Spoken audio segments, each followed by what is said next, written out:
trunks, they ever ready. Assault and battery, if you scared, you never ready.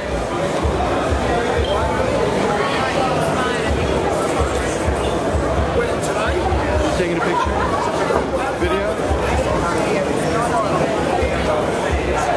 Are you gonna get a picture? He is.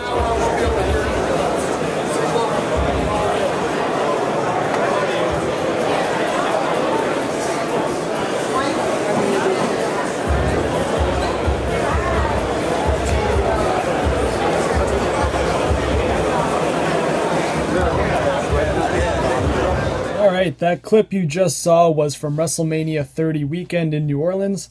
It was WrestleCon. They had it 2 days this year, on a Saturday and a Sunday. This was the day everyone was looking forward to. Sting was the guy that people, well, whoever was running WrestleCon, he was building this up literally as the biggest guest you can ever possibly imagine. The tweets were like announcing Friday the biggest guest to ever, whatever, WrestleCon, biggest superstar of all time. That's pretty much what they said.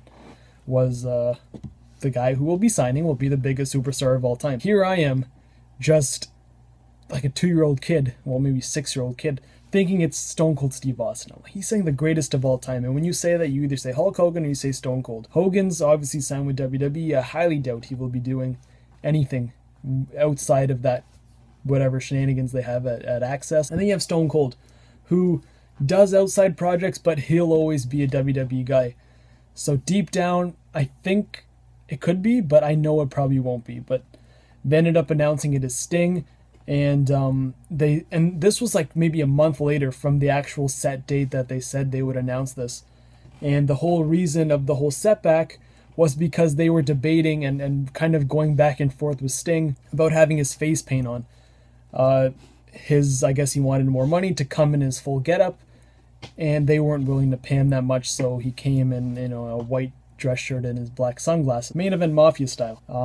So he was announced for Sunday. Goldberg was announced for Saturday. He was like the headliner, along with Edge. I think he was there as well, and Roddy Piper. So Saturday was a lot stacked, just stacked to the gills really. And Sunday you really had Scott Hall and I think Sting and maybe a couple other guys, but Sting was the main focus for that event. And Saturday was packed. There was nowhere to walk. There was an hour, maybe a little over an hour to get in. Sunday, you just straight in. You can breathe, you can walk, you can move your arms around, you can probably do a couple cartwheels if you wanted to. Saturday, there was none of that. It was, you go in, when you get in, get your stuff, and you're out of there, because there was no way that you could possibly breathe. It was hot. The building was shitty. It was no heat, no air conditioning. It was just a nightmare. Waiting in line to meet Sting, and the lineup's pretty long. But you kind of walk by and say, hey, somebody, come bump me in line, and no problemo. So we get in line, talking with the guy there, and then it's me and Miguel. We're the only two guys meeting him, and Justin, I think. Yeah, Justin as well. And so there's 3 of us, and then Steve didn't want to meet him because he met him at Bound for Glory, so he's doing his own thing. So we get to the line, I go up to Sting, I was the first one. There are people who found Sting's travel information, and they pretty much put 2 and 2 together, saying that, Sting's flying out Monday morning, and with Raw Monday night, he is not going to be at the event. So that's how you kind of knew that Sting wasn't going to be there. So I go up there, I put down my 2 things. A lot of people are going to be disappointed tomorrow, aren't they? Thinking that you're going to be there. And he just said, I guess so, I don't know really what to tell you. And then I just kind of laugh, and I'm like, maybe one day, there's always next year, this and that. He's like, oh, never say never. You kind of never know in this business what's going to happen. And I'm like, yeah, that's true. But, as a big fan, I really hope to see you in there soon. He said, thank you. I hope to be there soon. Took the picture, threw up the old click at the end, and I was on my way. And the 2 things I got signed was the ceramic little made from his face, molding on his face.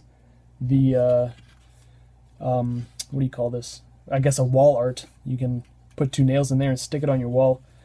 Autograph came out nice, just a very nice thing in general. And the second thing I'm not so happy with, because, the whole time this was my number 1 thing I wanted to get signed, but after seeing it, you can't even see the autograph. It's there somewhere. You can kind of see Sting written on there. It didn't come out as great as I thought it would have. Box is all beat up. The figure looks kind of weird inside.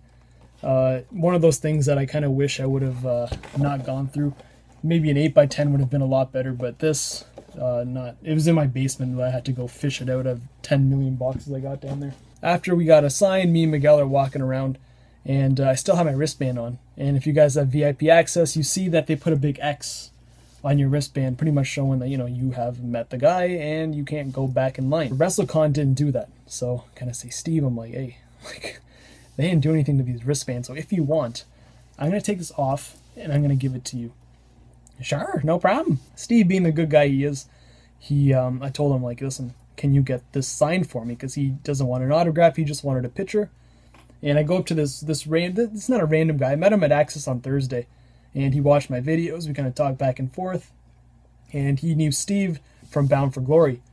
So what this guy does, instead of carrying around an encyclopedia, he carries around a photo album, literally full of little picture sizes of every single wrestler in the whole world, and he keeps them in a photo album.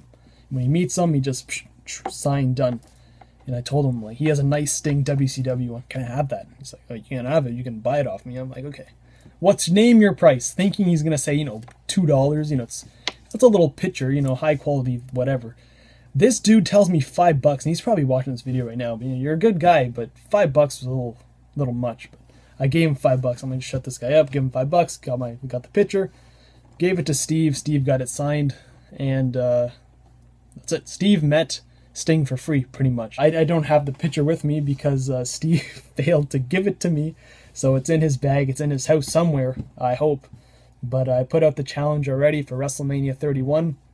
He doesn't want to give the picture to me because of the whole screw job incident.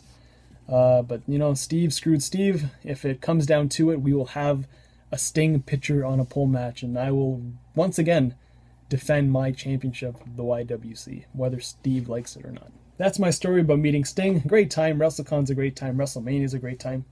And I'll see you guys in the next video.